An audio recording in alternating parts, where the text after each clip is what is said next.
The air in the Roman Forum hangs thick and still, heavy with a silence that feels more deafening than the usual cacophony of vendors and senators. All eyes are fixed on a single, slow-moving procession.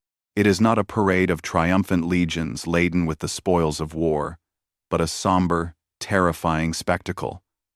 A closed litter, carried by grim-faced men, inches its way through the parted crowd. Inside, a young woman, bound and gagged, is rocked by the funereal rhythm of their steps.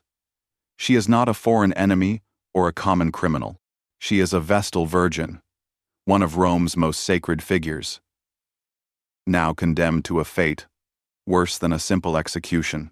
Her name is Cornelia, and she is the Pontifex Maximus's choice, the head priestess, now declared a traitor to the very gods she swore to serve. The procession stops at a place known as the Campus Sceleratus, the Field of the Wicked. Here, a small, subterranean chamber has been prepared. It is not a tomb for an honored dead, but a vault for the living. The crowd watches, a mixture of morbid curiosity and superstitious dread etched on their faces. Few outside the sacred colleges truly understand the ancient law being invoked. They only know that a Vestal's broken vow of chastity is a pollution, a stain upon the soul of Rome itself, and it must be purged in the most horrific way imaginable, a way that avoids spilling her sacred blood, yet guarantees a slow, terrifying end. If you enjoy uncovering history's darker chapters, remember to like and subscribe, and tell us in the comments where you're watching from. To understand the chilling scene at the Field of the Wicked, one must first understand the Vestals themselves. They were not merely priestesses, they were the living heart of Rome. Chosen as young girls, between the ages of 6 and 10, they swore a sacred vow of 30 years of service to Vesta, the goddess of the hearth. Their primary duty was monumental: to keep the sacred flame of Rome, housed within the circular temple of Vesta, perpetually burning. This fire was no mere symbol. It was believed to be the source of the city's life, power, and divine favor. If it were ever to be extinguished, it was an omen of unparalleled disaster, signaling that the gods themselves had abandoned Rome. In exchange for this immense responsibility, the Vestals were granted privileges and honors unmatched by any other woman in the Roman world. They were legally independent, able to own property and write their own wills, free from the absolute authority of a father or husband. In public, they traveled in carriages, a right reserved for only the highest officials, and even a consul, Rome's most powerful magistrate, was required to yield to them on the street. Their very bodies were sacrosanct. To injure a Vestal, even accidentally, was a capital crime. They lived in luxury in the Atrium Vestae, a grand palace beside their temple, and held seats of honor at public games and ceremonies. They were the embodiment of purity and stability, but this reverence was conditional, resting entirely on one unbreakable vow: chastity. A Vestal's virginity was inextricably linked to the integrity of the state. Her body was a sacred vessel, and any violation was considered incestum, a profound religious pollution that endangered all of Rome. It was a betrayal that invited divine wrath, promising famine, plague, or military defeat. The punishment for this ultimate sin had to be as extraordinary as the crime itself. Because a Vestal's blood was sacred, it could not be shed. This created a terrible paradox. How do you execute someone who cannot be killed? The answer was a piece of brutal, legalistic theater, a bloodless death. She would be buried alive.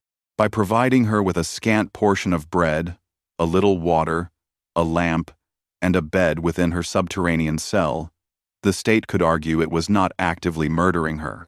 She was merely being sealed away, left to the judgment of the gods she had betrayed. The year is 91 AD, and Rome is suffocating under the increasingly paranoid reign of the Emperor Domitian. He is a man who sees conspiracy in every shadow and treason in every whisper. More than that, he has fashioned himself a divine censor, a restorer of ancient morals, and he uses this pious facade to wield absolute terror. Years earlier, he had already sent 3 Vestals to their doom, but now his gaze falls upon the most senior of them all, the chief Vestal, Cornelia. The charge, as always, is incestum.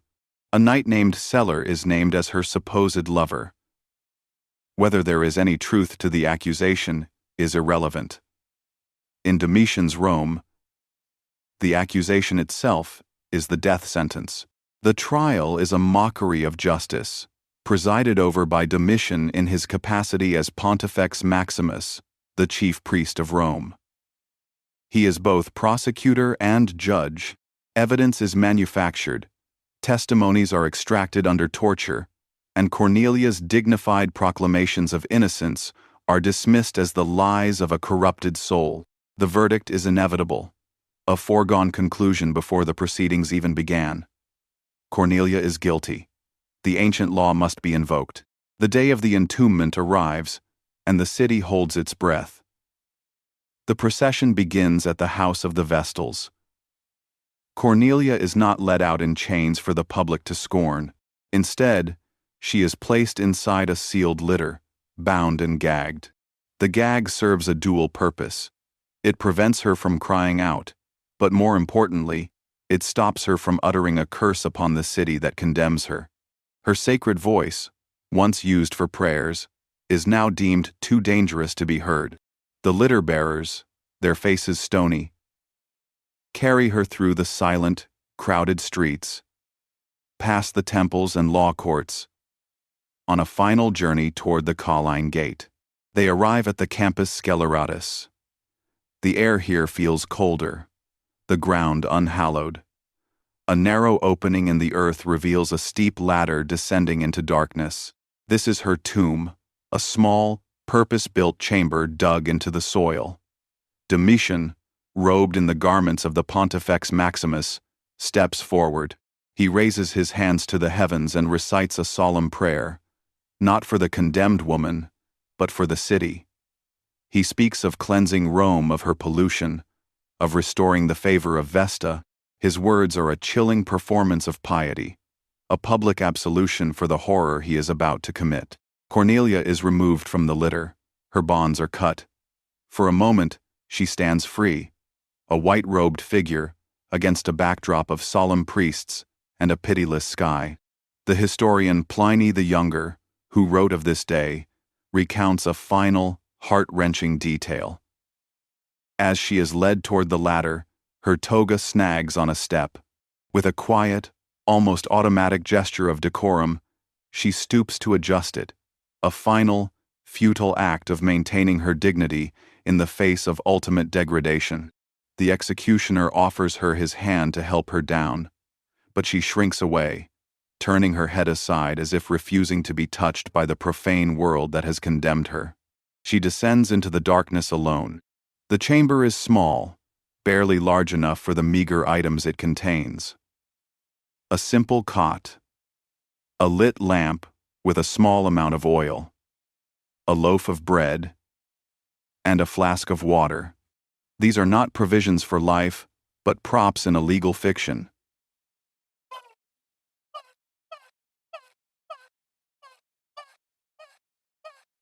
The state is not starving her, it is merely leaving her. The priests above pull up the ladder. A heavy slab is moved into place over the entrance, and the final sliver of daylight vanishes. The first shovelfuls of dirt rain down, the sound a dull, percussive thud that grows fainter and fainter until it is gone. Cornelia, the once revered guardian of Rome's sacred flame, is now sealed in the cold, silent earth, left to contemplate her own slow death as the lamp flickers and dies, and the blackness consumes everything. Meanwhile, her alleged partner, the Knight Celer, faces a different kind of horror. His blood is not sacred. He is dragged to the Comitium, the public meeting space in the heart of the Forum. There, he is stripped, and his neck is fastened in a forked stick, forcing his head up. The public executioners, with heavy leather whips and rods, flog him mercilessly.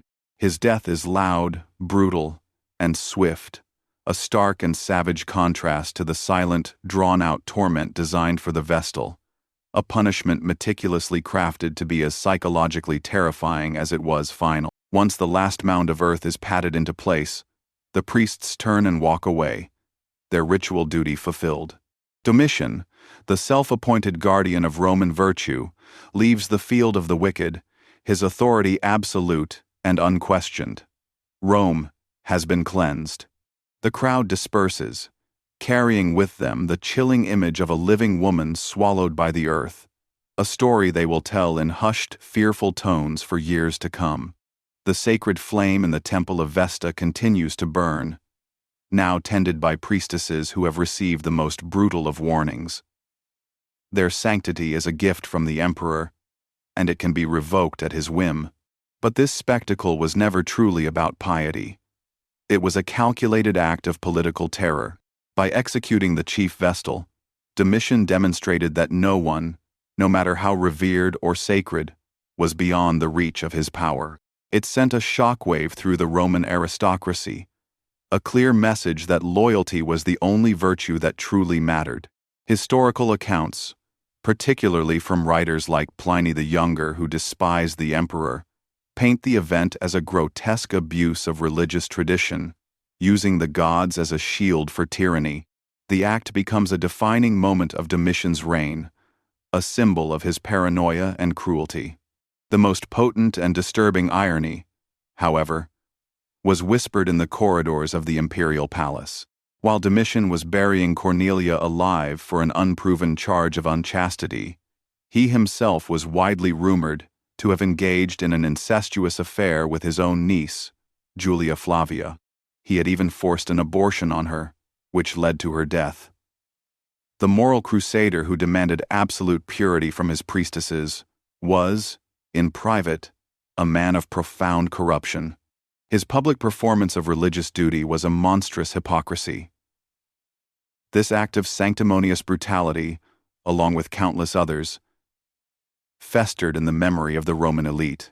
It hardened the resolve of those who conspired against him, and just 5 years later, Domitian himself would be assassinated in his palace.